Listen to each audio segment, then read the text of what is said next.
This meeting is being recorded.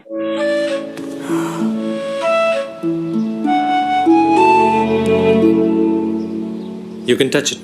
ये virus से बिल्कुल सेफ है। मतलब सारा फर्नीचर सिर्फ सेंचुरी लैमिनेट्स और प्लाईवुड से बना है। इन दोनों में है वायरोकिल टेक्नोलॉजी, जिसके एक्टिवेटेड नैनो पार्टिकल्स वायरस को मार गिराते हैं। सेंचुरी लैमिनेट्स और सेंचुरी प्लाई, रहो बेफिक्र।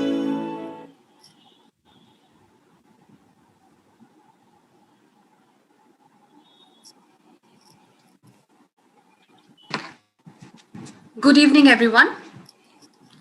Welcome to the Bengal Chamber Think lecture series with Mr. Jaideep Nandi, Managing Director, Bajaj Consumer Care. Today, Mr. Nandi will share his game-changing marketing and brand management experience stories with Mr. Anoop Hoon, Chairperson, Marketing and Brand Committee, the Bengal Chamber, and President, Century Ply. May I now welcome Mr. Dev A. Mukherjee, President, the Bengal Chamber, to deliver his welcome address. Over to you, sir. Thank you. Thank you, Shonali. Thank you very much indeed. And a very good evening to all those who have joined online for this Think lecture. Indeed, a real pleasure to welcome you, Mr. Jaideep Nandi. It is indeed very nice to have you with us, though virtually online this evening. And as I mentioned a short while earlier, it would be a real pleasure to meet up with you in person sometime in the not too distant future. Welcome, ladies and gentlemen, all of you who have joined online to our Chamber's Think lecture, a series of talks it's been carrying on for the last 11 years. And these lectures are usually delivered by thought leaders on subjects that are contextually highly relevant and deeply impactful, not only to the members of the Chamber, but to the wider business community and the society at large. It is indeed our pleasure, and I am really honored to welcome Mr. Jaideep Nandi to deliver this evening's Think lecture.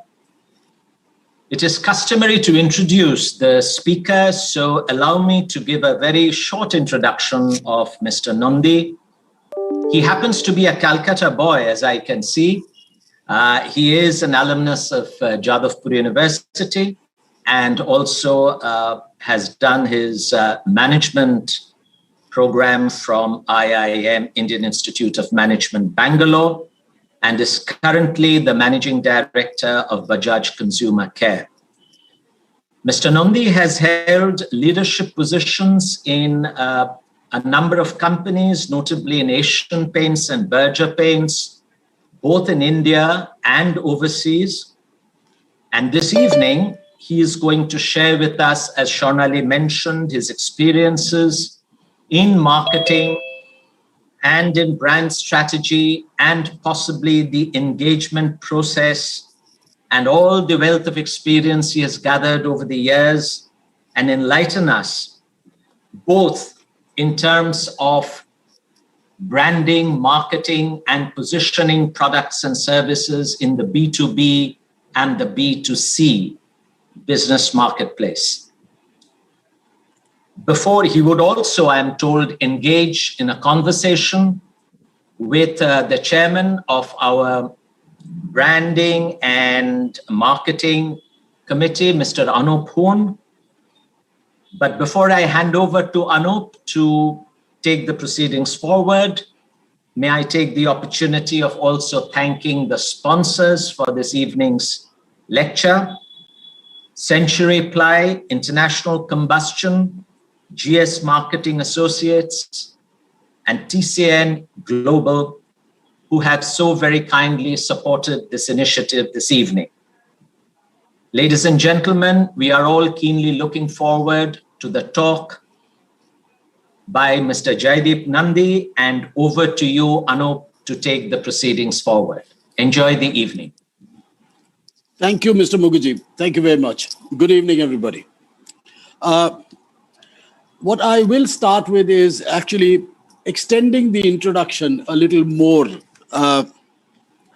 Jaideep, of course, joined Asian Paints in 1990. In fact, he's just worked in two organizations. He's worked in Asian Paints and then from January of 2020 with Bajaj. In Asian Paints, of course, he's played roles with Berger International, which is a subsidiary of Asian Paints. And he began his career in 1990. And uniquely, when we talk about the diaspora of geographies that a person has experience of or worked in, he begins his career in Rajkot in Gujarat, in Western India, then moves to the north to Kanpur, just to get a taste and flavor of what UP is all about, which is a unique experience by itself. Then being moved to the south to Sikandrabad as a branch manager there, and then to the east to Calcutta. In 2000, end of 2001, he moves over to Muscat and then on to Singapore. First going as the CEO for Berger, which is a subsidiary of Asians, as the CEO, and then, of course, the regional head of all the Asian Paints Berger's endeavors in Southeast Asia and the South Pacific. He thereafter, of course, in the January of 2020, as I mentioned, joined Bajaj Consumer Care as a chief executive, and then, of course, in the July of 2020, became the MD of the company. Jaideep is happily married. Joyita, his wife, is a homemaker. Joyita and Jaideep are blessed with two angels, daughters. Ipsita, who is doing her PhD in cancer research at the McGill University in Montreal in Canada, and Oshadi, who is studying in class 12.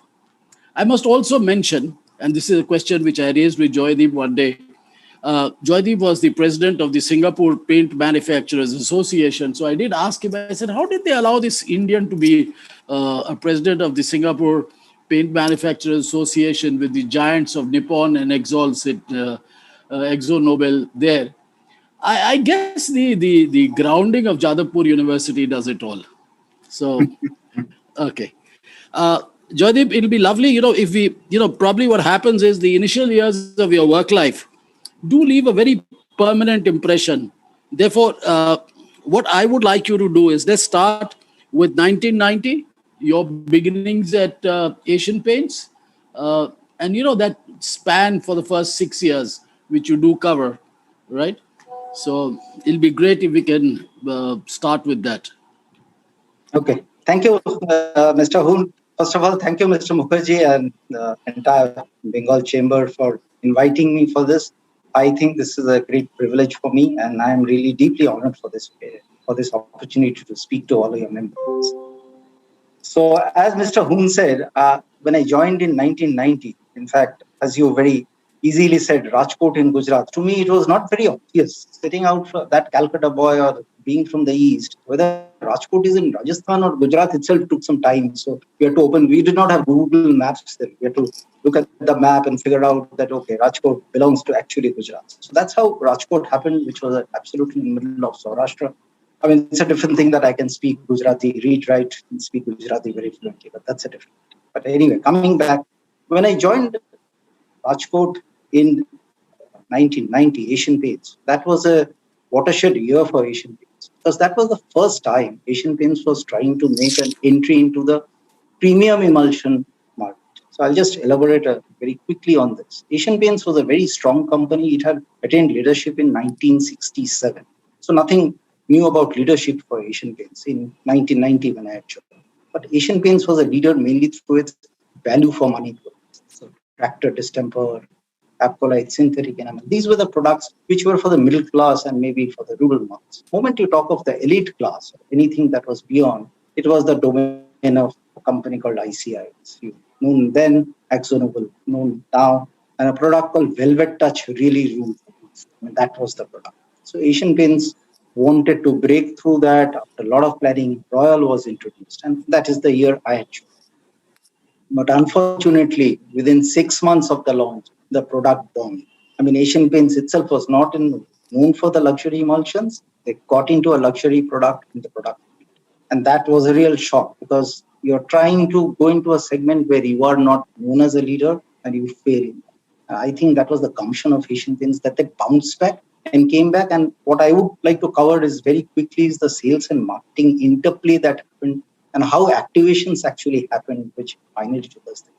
So one of the things that Asian Paints had already been doing and had been doing very well is not only what it is very well known for, which is managing its channel, which is basically the dealer network, but also something that had started at that point of time, or maybe a little before, was working very closely with the influencers. So I'll just briefly tell you what influencers I mean. I mean, paints, as you are aware, is one of those unique commodities where you really don't buy a can of paints. You actually buy that painted surface. So what is inside the paint is actually a function of many things that you get influenced by.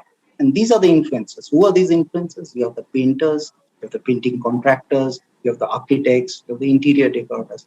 All these guys, when they talk to you as a consumer, they decide actually, while you think that you are deciding the paint, in your mind, actually, they are the ones who are fed in as to what paint you should be using. This is not using your Nokia phone or your Sony TV. This is completely different.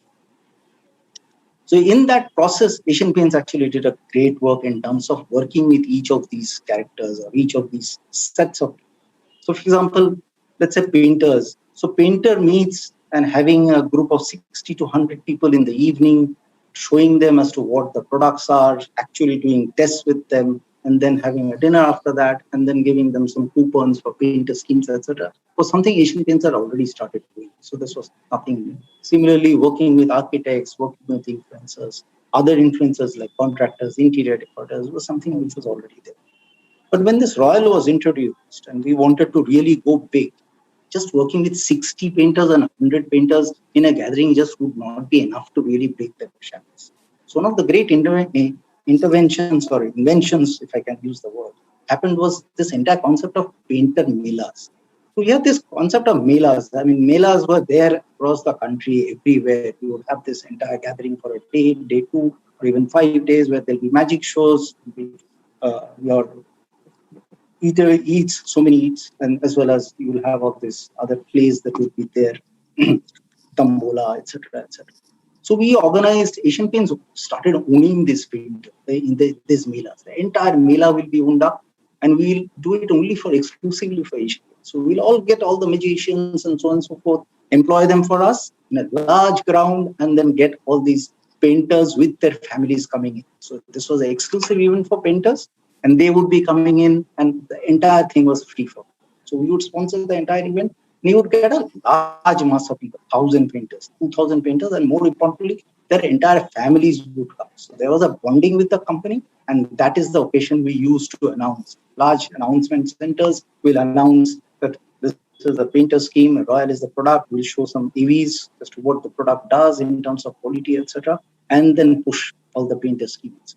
And that was a huge success. Not only was it a huge success, it got us attached to our company, but it also let us address a large mass of painters across the country. So this is something we did. The other thing that was also, which was an advantage for Asian Paints is, even during those days, which was 30 years back, we actually were able to tint our products, which is basically all the shades. We could make it at our own branches itself. It did not have to come from our factories. Now, we were one of the pioneers in doing that. Tinting. It was a manual tinting system, which became computerized much later. But that is what we did. So this we use for two ways. One is working with the influencers like architects and all. As you're aware, architects and interiors are they have large, egos, if I can use the word. And it is our responsibility to ensure that we fulfill that and help them in that. So we would actually go and make colors which were specifically, exclusively for them. And I'm talking 30 years back when the automatic tinting systems were not there. So Architect A will make a shade which is named after Architect A. So this particular blue after Mr. X and Y. And that was a big hit for them. This is my color. So they would go to the clients. This process continued, working with the customers, the other side, any shade they would want, we will immediately go to tint and give. So all this combination, along with all the marketing work that we did, is actually really broke through. And today, if you look at with all the other work that has been done with Royal being extended, Royal Play, with all the other things that we have added onto Royal today has become an undisputed leader. At that point of time, I still remember when I used to go to trying to sell Royal, people will say Royal Touch. And then we say, no, it's not Royal Touch, it's Apcolite Royal, because Velvet Touch, everything was Velvet Touch. Today, most of the millennials won't even know of Velvet Touch. Royal is actually one of the largest brands. So I'll give you another example. Anoop, you told me about 2 examples of the later half of the year. I think that was even a stronger example. In fact, that is an example of a product called Apex. So as you're aware, in the mid-90s or till 1997, Asian Paints has no presence in the exterior segment. In the exterior, the outside walls of the buildings, outside. So we were all experts inside. So there are a lot of talk that is happening that we should do something for the exteriors. There is a very interesting anecdote that I should share at this stage. So, well, when you told about my stint in Kanpur, I was sitting in a shop in Allahabad, and one of the largest builders comes into the shop. And when he comes in, I see my salesman get up. He talks about interior products, Royal, etc., etc. And he switches over and talks about Killick Nixon, Santex Matte, and Snoozle. I mean, these were 2 products. Many of you who have known the paint industry for 30, 40 years, you would know that for the exterior world, Santex Matte and Snoozle were very, very large brands. And I saw my salesman trying to sell Santex Matte and Snoozle to the customer. So I was pretty bemused. And after the person had gone, I basically asked him, what were you doing? Why are you selling Santex Matte and Snoozle? He said, sir, we don't have interior emulsions. Now, he is a builder. I have to sell him both interior paints as well as exterior paint. I don't give him a combination. I can't give anything from my competitor, my direct competitor. Santex Matte does not get into my segments. So this is the situation Asian Paints was in. And we were also exploring what to do. So we realized that we have to get into this segment. And if you have to get into this segment, really speaking, making another texture paint, making another Me Too product, and then trying to fight with the giant, which was Santex Matte, would be very, very difficult. They said, why don't we do what is happening outside in the western parts of the world, which is emulsions? Now, emulsion was nothing new in the country. There were 2 companies which were selling emulsions, but they were not selling. And there were products which were there, but they were not selling. Asian Paints took it onto themselves to see that we try and create a market, change the market practice itself. So when you want to do and change a complete market practice and introduce something new, you have to find what is not working for the existing product. So the Santex Matte that we realized, so first thing is everybody thought that Santex Matte, because it is texturized, gives a beautiful texture for the outside world.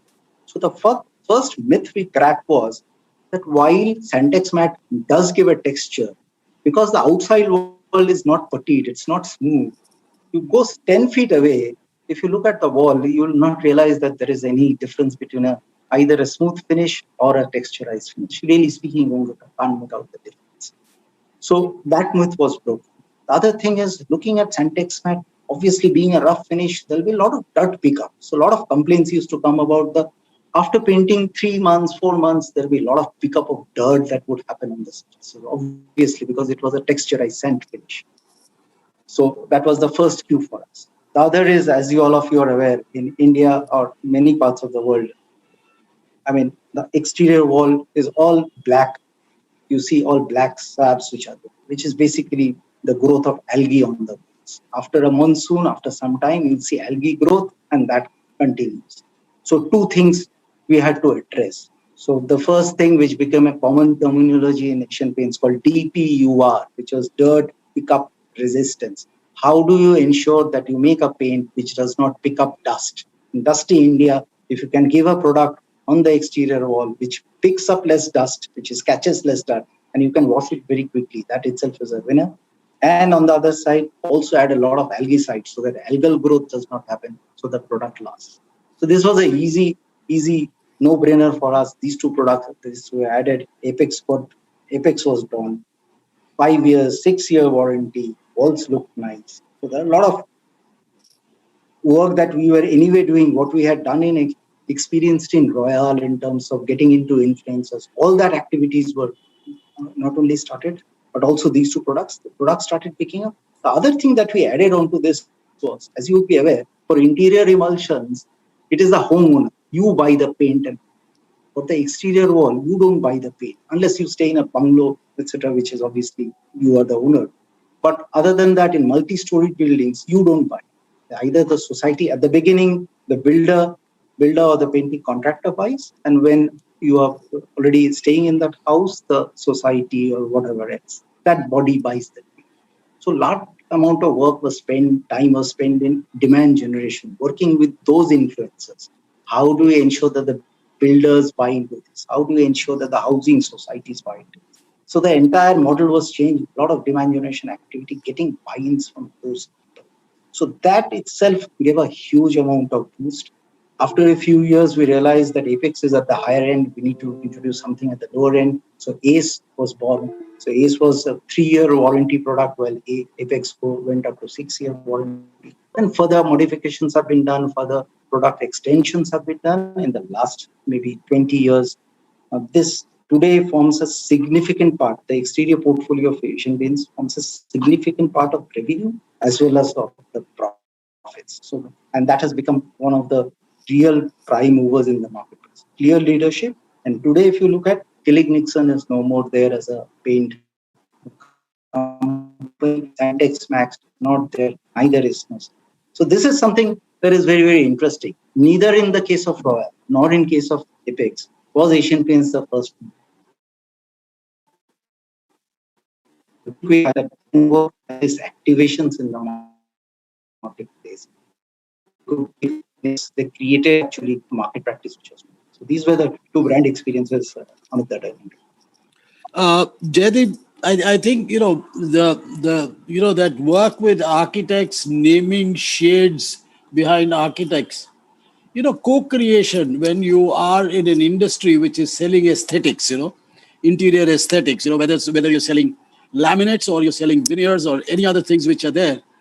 I think what was done then probably would have been among the very few people who did co-creation, and co-creation actually gets a partnership, a sense of partnership between the influencer and the company.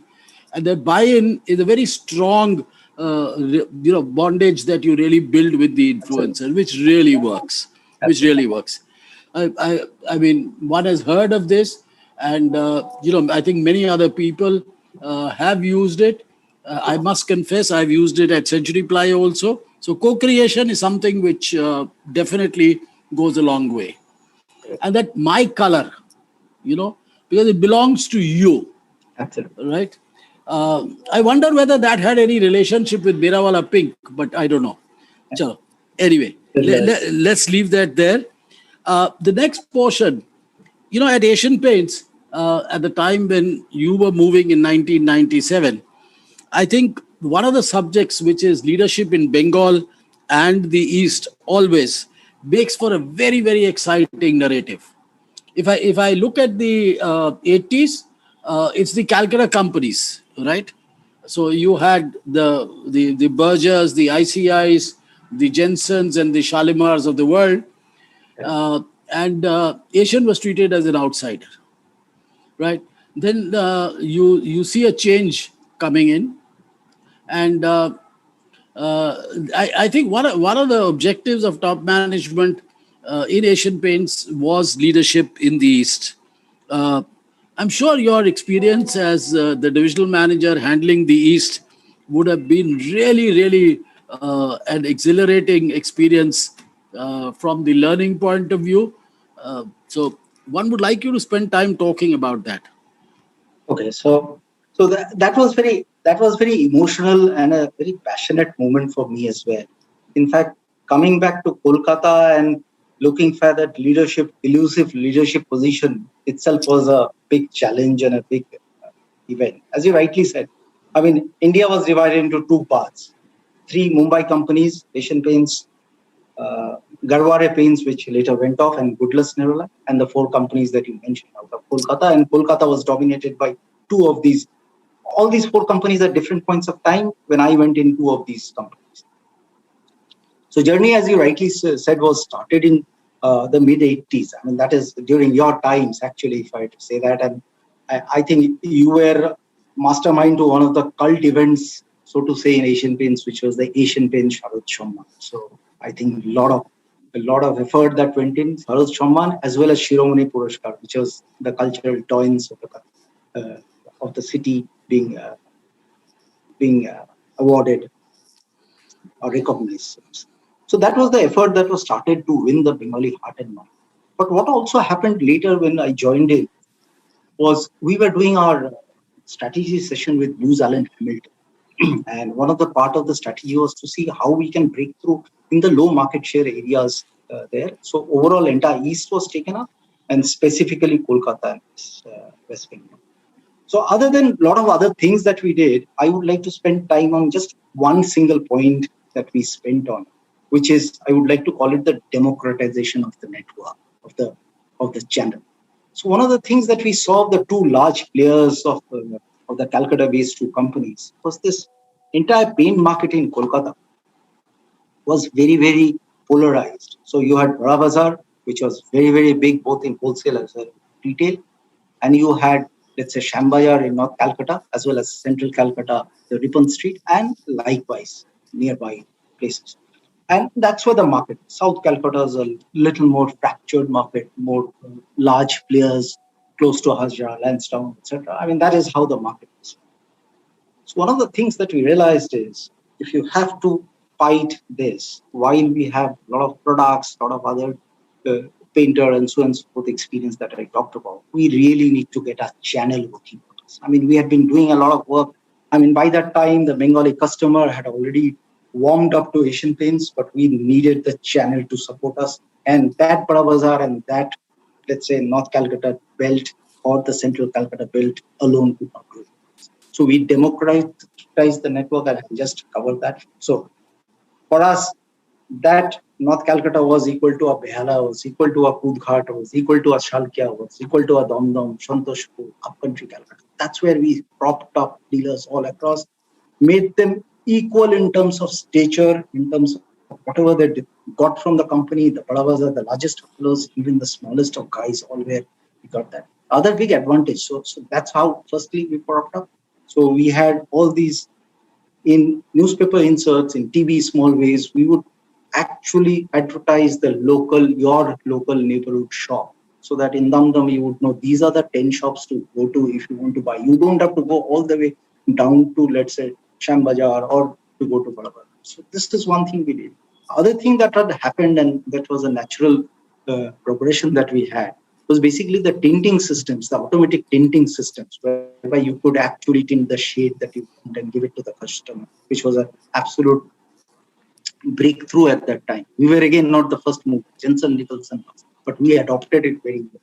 And that is something also that we were able to. So we gave these tinting systems to all our dealers, all these small dealers. Some of them we sponsored a bit, etc. But we ensured that they were equally able to take on these big players. And that, this thing over the period of 2-3 years, that became big for us. And over time, by the time I was taking over the next this thing, very happy that leadership came to us. But the final icing on the cake, while we were looking at making this small thing, was one coup that we pulled, and this still remains very, very warm in my memory, which is at the crossing of Mallik Bazaar, which is at the lower circular Park Street crossing. There's this large shop called Hindustan Paints, and I can see you smiling.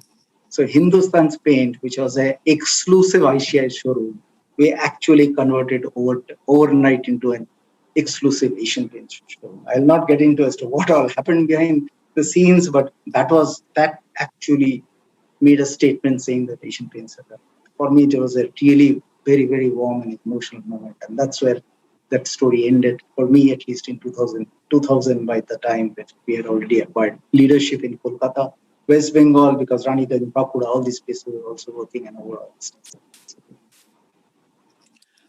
Interestingly, about 3 years ago, we at the Chamber had the opportunity of hosting Mr. KVS Anand, the then MD of Asian Paints, Yeah. For a similar Think Series lecture. And, when he arrived at the chamber at about 6 o'clock in the evening, so, he told me he's going to be busy, so we'll probably meet in the evening. And so I asked him, he said, I went to the market. So I said, where had you gone? So he says, to our largest dealer who's somewhere in Godia. So I was really surprised. I said, your largest dealer in Godia? Right?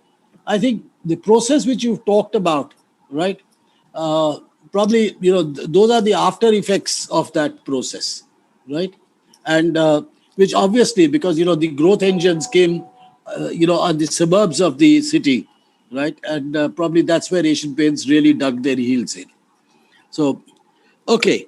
One of the things that Asian Paints, which is talked about in B schools also, that if you have the skills, if you have the knowledge, and if you have the potential, that is an organization which gives you an opportunity for cross-functional experience. So they're really not bothered whether you know the function by itself or not, but they rely on your potential and select you for that, right? And which obviously gets you ready for senior management roles. The next step of your career is very unique. I'd like you to spend a couple of minutes talking about it. Is when you moved in as the SAP project leader, right?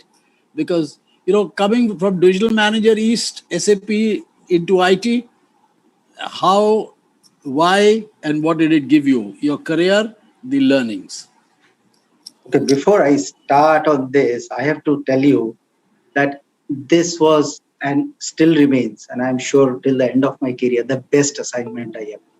I mean, that might sound very, let's say, very atypical, or even to an extent very odd, that after having CEO roles at various places, the MD role that I have today, how can a SAP role be such a path breaking and such as?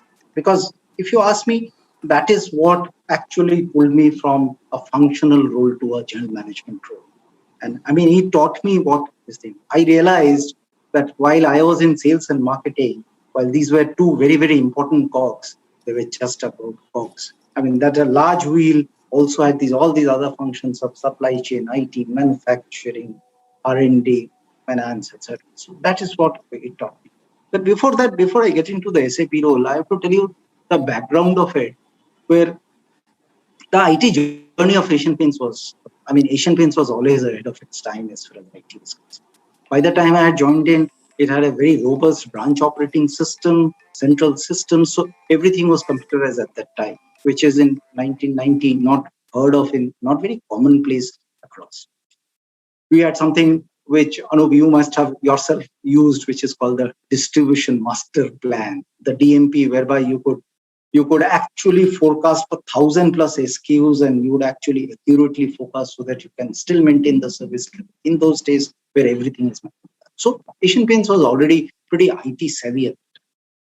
But this SAP project and experience of mine has nothing to do with IT savviness. It is more to do with how you can actually manage a project and ensure that you manage the time overruns, cost overruns, and manage a project completely. This was a 70-member team which was made. 40 members from Asian Paints, 30 members from PricewaterhouseCoopers, who are our implementation partner.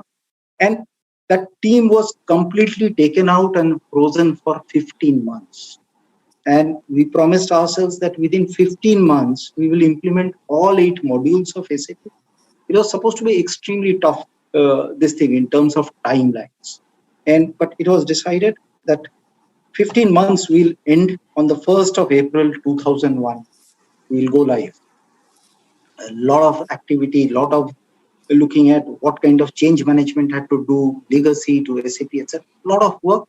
But finally, at the end of it, I learned how time management and cost management overruns can be managed. So that is the project that happened.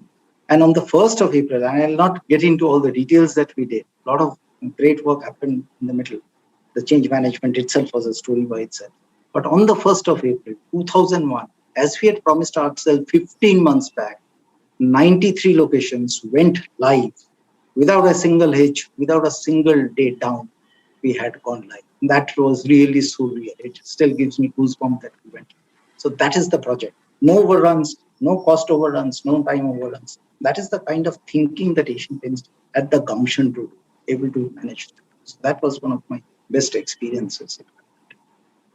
One of the largest launches of this. Okay, dare I say that probably that SAP tenure and the success of that launch, what really leapfrogged you to a CEO role in Muscat? Would I be correct in saying that? Well, okay, in a sense that yes, that gave me a taste of general management, and somewhere people thought that I might be able to take that on. So yeah, it was a pretty early in my tenure. So about my 11th year in the company, I got a chance to get into it. Yeah, probably one of the youngest CEOs around at that point in time. Maybe Okay, yes. okay. What I'd like you to do now is the next 14 years. The next 14 years is where you spend time in the overseas markets, Muscat, the role in Singapore as with the subsidiary Berger, and then being the regional head, which would have been dramatically a different experience altogether, right?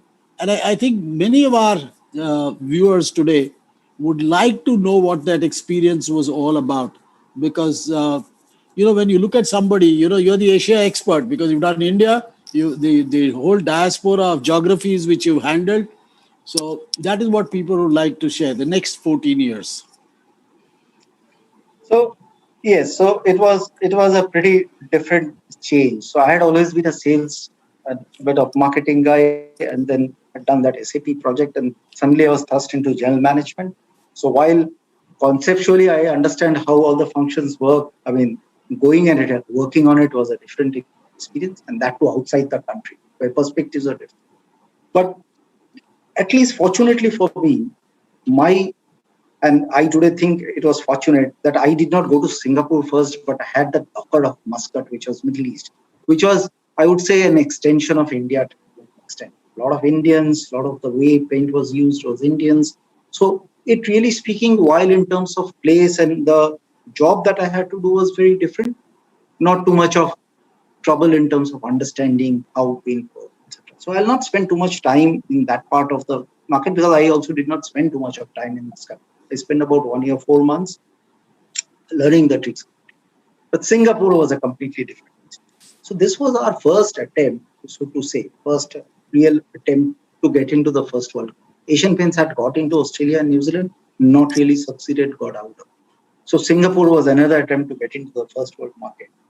And this was a market and Asian Paints, as you are aware, was mainly decorative paints, household paints, right? Architecture paints.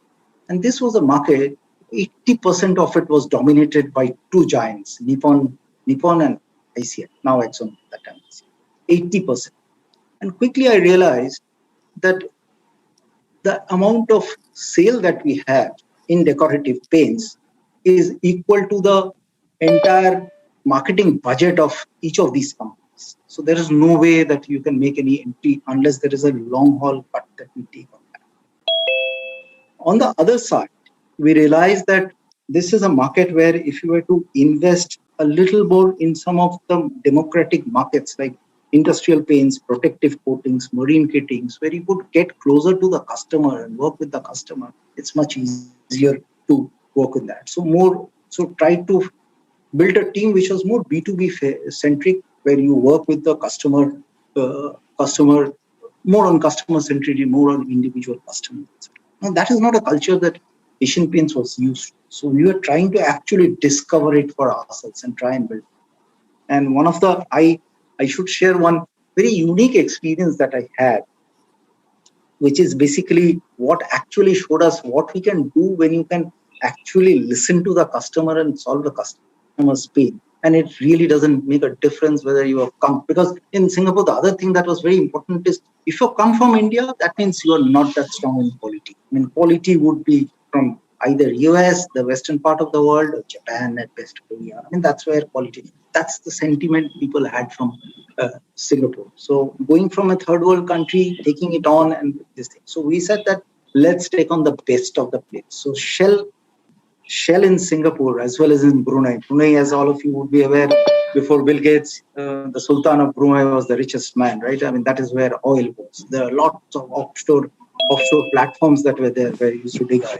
So that is the place where we decided that we would want to show our products. Now, Shell Brunei had a problem where, as you are aware, when oil is being dug in a offshore platform, oil is hot oil is coming out, and it is coming through a jacketed pipe, and the water outside is cold. So there is always a chance of the hot oil and the cold water. If the pipe gets exposed, the pipe can crack and there can be complete disaster. So all these pipes are always jacketed. The problem is because they are offshore, really speaking, you cannot really do maintenance on a regular basis. And it's a very risky thing because unless you maintain it, this issue can happen. So Shell was struggling with this problem. They had an American paint company called Amaron, which was supplying some epoxies, not very good. So we took this as a challenge. Our technical guys went there, understood, and the Indian Technology Center and the Singapore Technology Center worked for 2.5 years.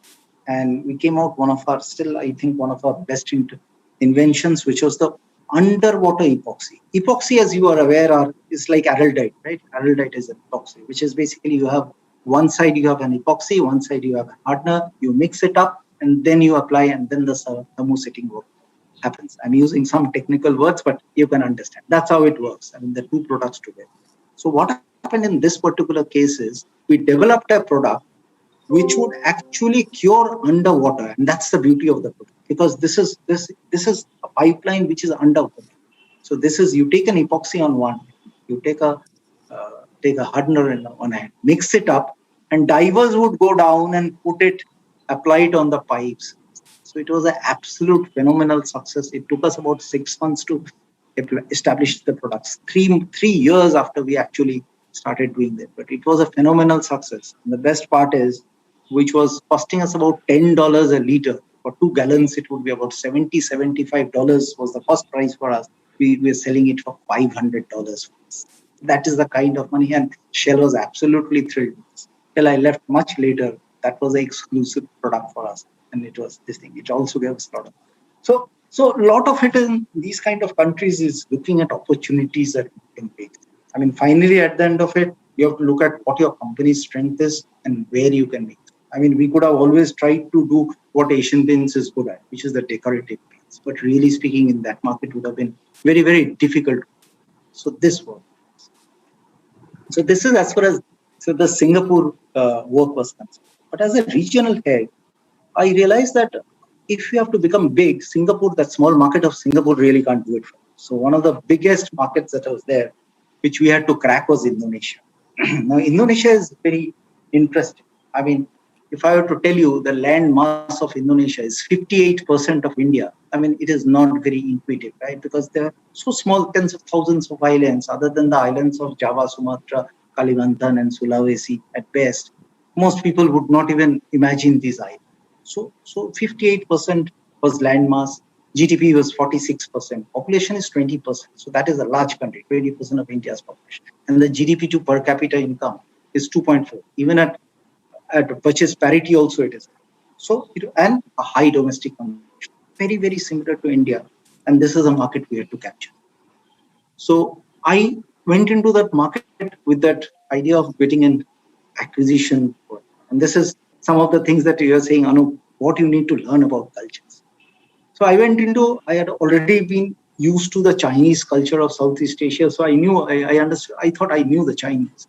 So this is where you are working with the Indonesian Chinese. So all the 5 top companies, which are the local top companies like Asian Paints, Berger, and so on and so forth, those equivalents of there called Avia, and Movilex, etc. Those companies all were owned by Indonesian Chinese. So when I went in, very nice, this thing, 1.5 years, I tried to convince them that you should come with a partnership of Asian Paints. Asian Paints bring in so much of technology, IT, etc. You can only improve. And everybody continuously, I'll get some good vibes, but nothing will close. 1.5 years later, another Indonesian Chinese, completely different, he told me, sir, you will never make this. It will be all nice discussions, you'll never make it. I said, why? He said, you have to understand the Indonesian Chinese psyche. For them, that brotherly in that society, if they were to sell to an Indian, sell to an outsider, and especially to an Indian who's maybe this thing, it is a complete loss of faith. It does not matter whether they make money, do not make money. They cannot sell, not to a non-Indonesian Chinese. That's a loss of face for them. You'll never know. So true. I mean, 1.5 years took me just to learn that. After that, we got into a full 1 year cycle, got some people there, formed a team, worked for the Greenfield venture. And after that, we got the 100 million. In fact, that also was a story. Before that, Asian Paints had never invested more than 20 million in any Greenfield. So this was a 100 million proposal, got the board to go to sanction it. And by the time I was leaving that assignment, the sanction was approved and then it was put on to play. So these are the two experiences that I would like to share from my interactions. Both very unique. Jaideep, probably the role as a regional head, of course, is where you try to ensure the future. I would guess 40% of that role is actually preparing organization for the future, And for a large region like Southeast Asia and the Pacific, obviously, it is important that, you looked at newer markets, newer investments, and in a way ensure the future. Okay. And then 2014, you're back to Bombay, right? Yeah. And coming in as the chief executive officer for the joint venture, Asian PPG. That would have been entirely different, from the Asian Paints culture to PPG to a joint venture. How was that? Oh, that was another interesting experience. It was not so much of coming back to India, which really speaking, I don't think in my heart I had never left India. So coming back to India was not so much of a struggle. But taking on a joint venture with two very, very large players, equally strong in their own rights. I mean, PPG was about 9 times the size of Asian Paints, the largest paint company in the world. And here you have Asian Paints, which is the largest paint company in India. Asian Paints, pure B2C, PPG, pure B2B. And the way Asian Paints thinks, everything is 5 years from now, how it will look.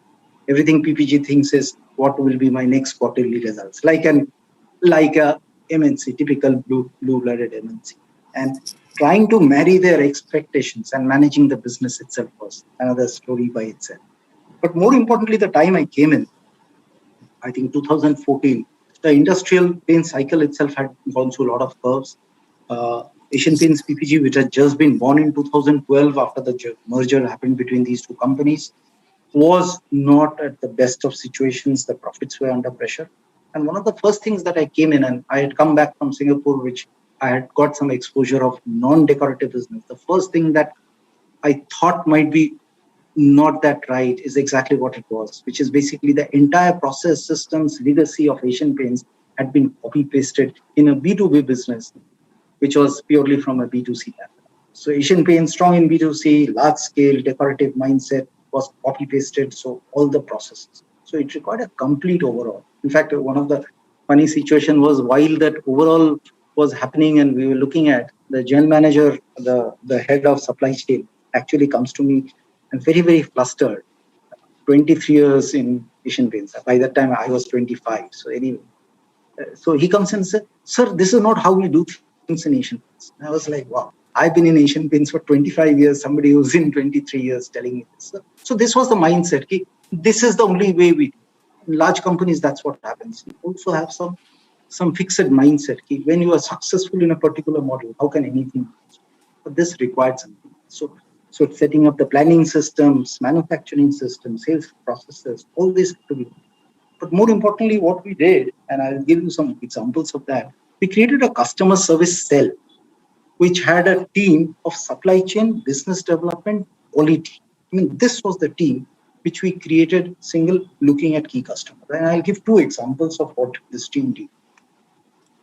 So in the mid 2000, I mean, that is about, let's say 6-7 years from this thing, the engineered buildings, which is basically the prefab buildings were coming of age, right? All these Kirby's, Pennards, Interarch, Zamil, all these guys were becoming big because concrete buildings were slowly. So all these mega warehouses that were being built by Amazon, Samsung, Flipkart, IKEA later. So all these guys were using this prefab building. So even later, some of the large factories were also built with engineering. So these were large customers. And for our company like ours, these were obviously large customers, but they used a lot of paints. So one of the key requirements of a pre-engineered building is that you have to quickly turn around and give them the colors that they require. Because let's say they negotiate with Flipkart, immediately you have that yellow and the blue color that you have to service, and you have to service quick. And this is unlike, you can't use it from the tinting system that you have. You might say, why can't you just tint it? You cannot, because you are talking of industrial paints in large volumes, which you have to actually make it the factory. So you require a time to make that. So what we did was, and I think that was, now I look at it in hindsight, it was a great thought. What we did was, we got our customer service cell actually work with the business development team of Kirby, and later it was extended to all others. And basically try and understand which projects they are bidding. Are you working with Amazon? Are you working? And these are not even finalized. Forget finalized. They're just bidding for these projects. And we would come back and actually keep these shades developed. So moment any of these contracts came up, because we would know somebody or the other will get this contract. As the contracts came up, we would be ready with the shades before even the others would be even to even think of trying and developing the shades. So sampling for us was already there before others were developing the shades. It gave us a huge boost. I mean, Kirby, I remember we started with a market share of about 4% or 5%. We ended up around 30 in a period of 3 years. And all these pre-engineered buildings, we just replicated them all with Interarch, with Zamil, with this thing. And it was a big plan. So I think this was a big thing. Very, very simple thing, just trying to understand how the customer is thinking and just working back. Again, a very small example. Again, a very, very small example, not take too much of time, which is basically, we also used to sell powder coatings, right? Powder coatings as you would used in fans, visors, and so on and so forth. So there's this big customer, and powder coatings is an extremely competitive business. And you would be able to sell the product, but you will not be able to make money. I mean, making money was difficult because there's nothing much technically different, and they were all companies. So one of the things that we did was, one of the large customers, Kirloskar Royal Engineering. So we said, we are just not able to make money. We were having good sales, good market share, but not able to make money. And this was a big customer. So what do we do? So we got our quality guy, the technology guy, actually the R&D guy, go to the shop of Kirloskar and study the line for 2 days. Study the line, etc. He said, sir, there's nothing that we can do with the quality of the powder. I mean, this is really speaking, nothing mono optimization can be done. But because powder coatings, after you apply, you actually bake the product. I mean, you apply it, you put it in an oven, and it gets baked, and that's how the deposit is, because it's powder, it's not a liquid paint. And the baking requires a lot of temperature, I mean, a lot of electricity. If you can do something with that, then I think it will be a good thing. So that's where the work started, and then the low bake powder coating was done. So instead of baking at 180 degrees, you baked at 160 degrees, the same product, and the baking happened at the same time. It saved about 30% of electricity cost. And actually, we went and increased our prices by 10% by just on the garb of selling a low bake powder. Our cost went up by about 1 or 2%. We sold at 10%, making good margin. Customers happy because their overall cost of the product.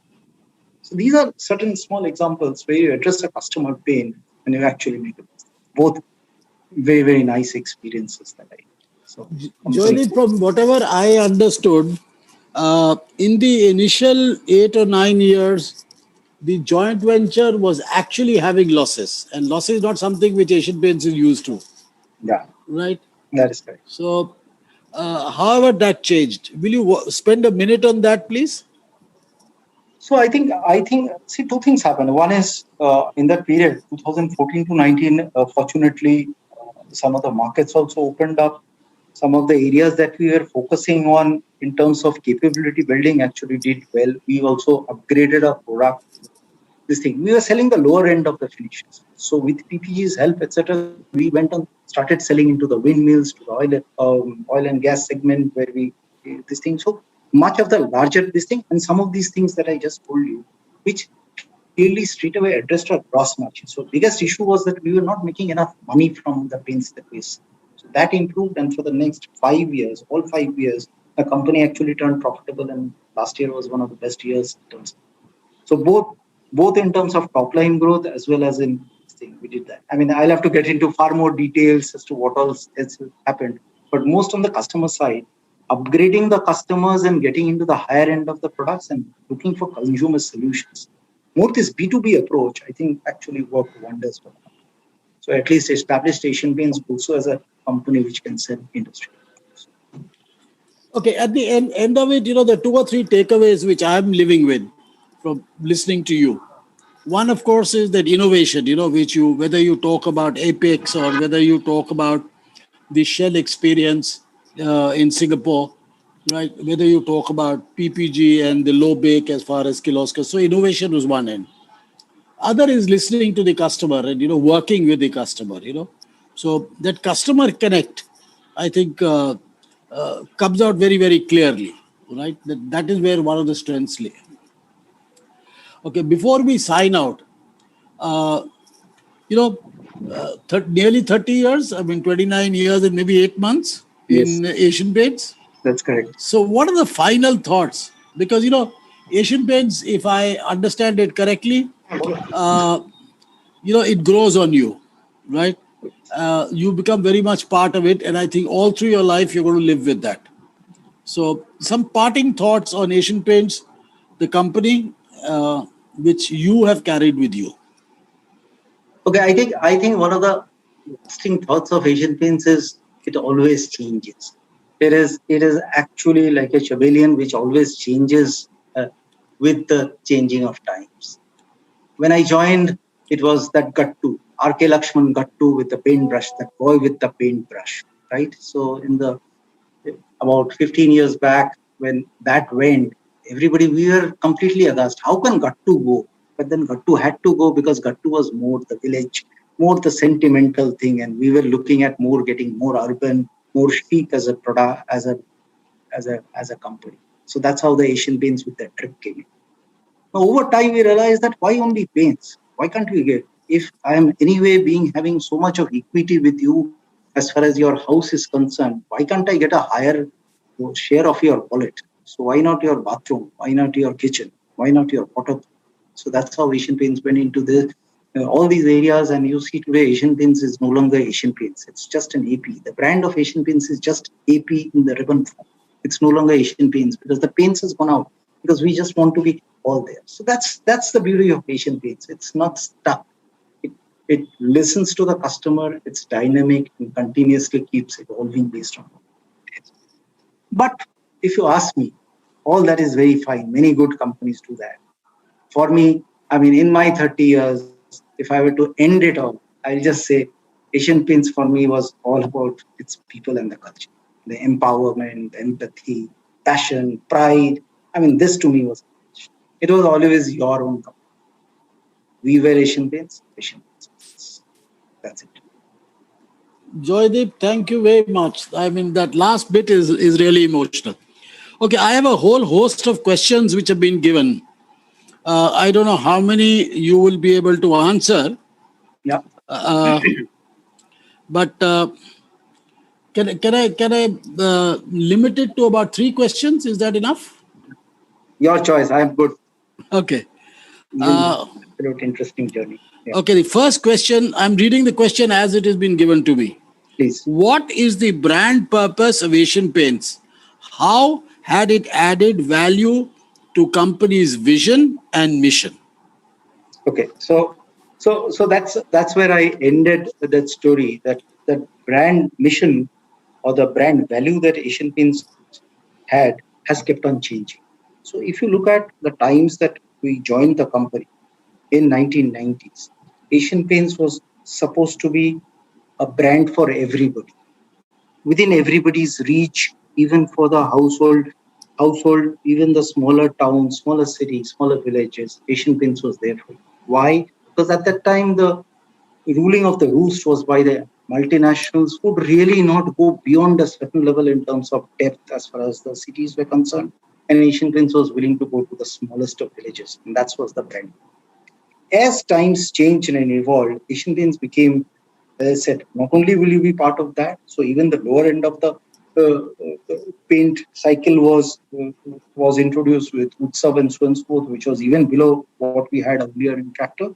But we said we also look at the higher end of the finishes, the premium end. So that's how Asian Paints came in with absolutely the top end brands, etc. And that's where we wanted to. So all these stories that you see, your own house, the beautiful house.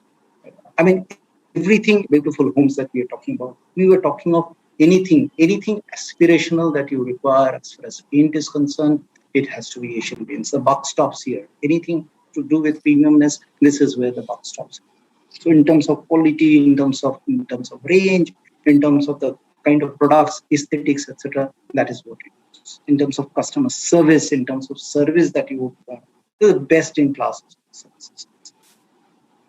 As you have seen in the last 10 years, the movement has now been into why only paints. Asian Paints is your one-stop solution for your entire home. So you have this few of these AP homes across the country where Asian Paints in one, it's a very small IKEA kind of a shop where you walk where you walk in and you walk out with everything that you require from your house, right from your upholstery to your bathrooms to your kitchens, etc. So AP's brand today is that. I mean, we want to be a solution for everything that you might require.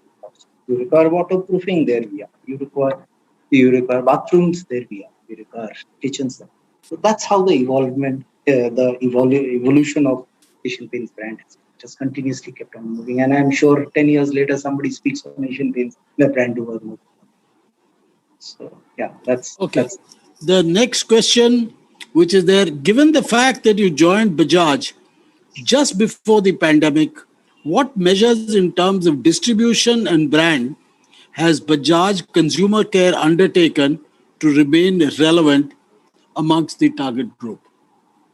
Okay, so you would have seen our financials. So we had I guess it was a first time lucky kind of a thing for me as far as Bajaj was concerned. So last year was a pretty good year. I think two of the things that we decided as far as this company is concerned, I don't want to speak too much on Bajaj, but just very quickly speaking, one of the things that we realized is as a company, our indirect distribution was already pretty large in terms of, for example, if you have about 1 crore retail by Nielsen numbers, if you go by Nielsen numbers, in FMCG, you have about 1 crore retail outlets, right? So Bajaj, we were already covering about 40 lakh retail. Now, in a typical FMCG, you typically look at direct to indirect coverage. And now I'm shifting complete gears from paints to FMCG, where you have direct and indirect coverage. So between direct and indirect coverage, you have about a nice ratio of 20%. So you should have a direct coverage of 20% against so if you have 40 lakh indirect, you should ideally be at 8. So we actually had about 5.5. So that clearly was a gap because we were very, very strong in northern parts of the country and not that strong. So one of the things we realized is we need to improve our rural distribution. So one of the things that we started was this entire concept of van selling. It was also a necessity because in the situation of the pandemic last year, if you remember, the period of May to July, there were a lot of rural markets which were open, urban markets were. So we use this van selling very, very effectively, where our vans will be loaded about 10 to 12,000 rupees worth of hair oils and sanitizers, and we will be distributing. Those vans will be going from our sub-stockists out into the retail markets. So we covered initially about 2,000 population villages, went down to about 1,000 population villages in the rich states of Punjab, etc. Places like West Bengal, we would be still at 2,000, some of the markets at 1,500 in Punjab. So with 750 vans running on a day-to-day basis, our direct retail coverage went up to about 8.5 lakhs from 5.5 lakhs. So that itself gave us a huge booster. And 8.5 lakhs nicely fell in that maths of 8.5 to 42 lakhs, which Nielsen reported as our indirect coverage. So that also came to that nice 20% and overall. So this is one of the things that we did as far as retail distribution is concerned. Now there are other activities that are happening in terms of brand building, in terms of brand portfolio, urban retail, etc., which is a discussion of another day. Okay. The next one is, digitization. How did it work in Asian Paints? And given the fact that Bajaj Consumer Care is a mass-based product, how important is digital marketing to you? Okay, so I'll cover the Bajaj part a little more here. So obviously, being an FMCG company and being a consumer-centric company, I think entire digital media itself is a large space that we have. So one of the things that we have, as you would be aware, one of the iconic brands in the hair oils industry, which is basically the Bajaj Almond Drops hair oil. And one of the things that we realize is it's a very old brand. It's a very well-respected brand, but digitally, with the millennials, we don't have that kind of connect. So one of the efforts that has changed is we have been continuously now focusing on how can we connect with the millennials, the 23-year-old and the 18-year-old who may not be using hair oils. How can we? So we have changed our way we are getting into our ad, and we are now working with 80 influencers who are in basically beauty industry in terms of who influences the young generation. There are a lot of people who influences, and you'll be surprised at the kind of connects people have with South Korean singers and so on. So we have not gone to South Korea, but we are connected with the Indian influencers. 80 of them we are currently working at, so that we can take it to all the forums. So we realize that even Facebook is not good enough. We have to get into Twitter, Insta, into YouTube. A lot of work is happening in that area. And the other area is obviously we are working on e-commerce. We are building a portfolio for e-commerce itself. So you will see some launches of our e-commerce portfolio that will keep happening, very similar to the Mamaearth and the Wows, if you're aware how they work. So similar to that, we are also building a team, and we are getting a team which will be completely exclusive. So I have defined a ceiling of no more than 35-year-olds should be working in this team, and they will be completely given empowerment. Like we had been given in Asian Paints, some of that learning. So they will be empowered, they will do that. We'll just keep a little bit of control on the purse that they use. Beyond that, they will be empowered. So that entire e-commerce journey, and maybe tomorrow you will see the D2C, which is basically direct to consumer websites side as well. But that is something for the future. Yeah. Okay, one part you've answered. The next question. The next question, I'll read it to you, though you don't need to answer it. How important is influencer marketing in Bajaj Consumer Care versus Asian Paint? So you really answered that. The last question, which I'll ask you today, how are you going to build brand loyalty in the youth target group for personal care? It seems that loyalty factor for youth is going down and impulse purchase is increasing. And it seems that they use lesser hair oils as compared to the older generation. So such a lovely question. Two parts of the question. The first part is absolutely correct. Impulse, and that is exactly what you have to live. The newer generation attention span is small. I mean, you are looking at 3 devices simultaneously, which an older generation would never do. And that is the generation you are trying to grapple with. And hence, as I said, having this entire portfolio, which will also look at the newer generation with newer formats now. And not only, and there was no need that we have to be restricted to only hair oils. So there are new hair care formats we can be looking at, some of the personal care formats. And e-commerce we see is again another democratic area where no large player we are at any disadvantage with. So that's why the Wows and the Mamaearths are able to fight that segment and do a pretty good job. So clearly e-commerce will be one area that we will leverage, but also we'll see also in our general trade, which is both modern trade and general trade, also we will be. So I don't see that. It's more of a marketing game, and that is exactly what we are seeing. Sorry. Yes. Jaideep, thank you very much. I was looking at the watch. Yes. I think we've just gone beyond. Yes. A very big thank you, and lovely hearing all your experience. There's a lot which I've learned today because I'm looking through a prism which is maybe at least 10 to 12 years younger than me, and who spent time in a company for 30 years. So obviously, I mean, it's a different prism to be looking at. I would now request my colleague, Mr. Navarun Sen, to give the vote of thanks. Navarun. Yes. At the outset, Jaideep, thanks a lot for spending time with us. It was wonderful and actually inspirational to hear your career journey. And I'm sure many of us will be taking back some good, anecdotes, examples, and learnings. And I really hope some of the younger audience amongst us would have really benefited and profited from hearing you. You covered a very diverse set of experiences that you had, and you are truly, you carried all of them out with aplomb. And I was actually, hearing you, particularly being part of the building materials industry, I could associate with some of your experiences. And you started right with demand generation of your earlier days, the Influencer Connect, to your leadership building in the East. And then, of course, a fantastic experience where you did a cross-functional, experience of leading the SAP implementation team. And honestly speaking, I find a lot of youngsters really shying away from, assignments which are outside their normal domain. I think there's something to learn from what you just said. And of course, it was interesting hearing your customer centricity, of the Singapore experience, where you actually developed products for a customer, and truly amazing experiences. So, Jaideep, once again, thank you so much. Wonderful hearing you out. And obviously, as the norm is, we need to, of course, recognize and thank our sponsors for making this event possible. So a big thank you goes out to Century Ply, who are the principal sponsors, Internal Combustion, GS Marketing Associates, TCN Global, and finally the JIS Group, for the chief patrons of Bengal Chambers. And of course, the entire team with us in the marketing group. So thank you once again. It was wonderful hearing you, and we really look forward to keep reading and hearing about your successes in the future.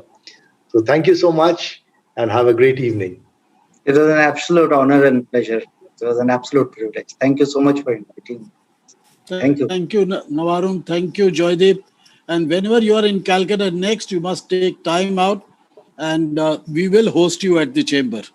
I'm sure. Thank you so much. We have a lovely bar, so I'm sure by which time your sabbatical from the spirits would have ended, and you would be in higher level of spirits, as I would say. Let's hope. Thank you very much. Good night, everybody. Good night. Thank you. Bye-bye. Bye-bye. Bye-bye.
Thank you, everyone.